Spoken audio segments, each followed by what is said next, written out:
حکایت بیٹے کی بھیڑیے سے حفاظت۔ ایک عورت رات کا کھانا کھا رہی تھی کہ ایک سوالی آ گیا۔ عورت نے ایک لقمہ اسے بھی کھلا دیا۔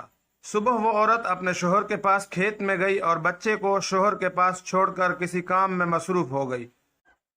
اتنے میں ایک بھیڑیا وہاں آ پہنچا جس نے بچے کو اچک لیا۔ عورت نے جب یہ دیکھا تو بارگاہ خداوندی میں عرض کی، اے میرے رب عز و جل، میرے بچے کی حفاظت فرما۔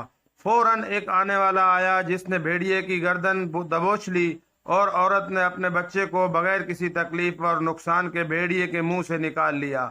آنے والے نے عورت سے کہا، یہ لقمہ یعنی تمہارا بیٹا اس لقمے کے بدلے ہے جو تم نے سائل کو کھلایا تھا۔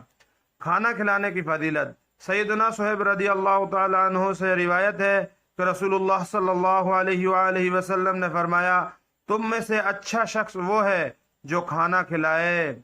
کنجوس شخص کتنا بد نصیب ہے کہ دنیا میں فقیروں جیسی زندگی گزارتا ہے اور قیامت کو امیروں جیسا حساب دے گا۔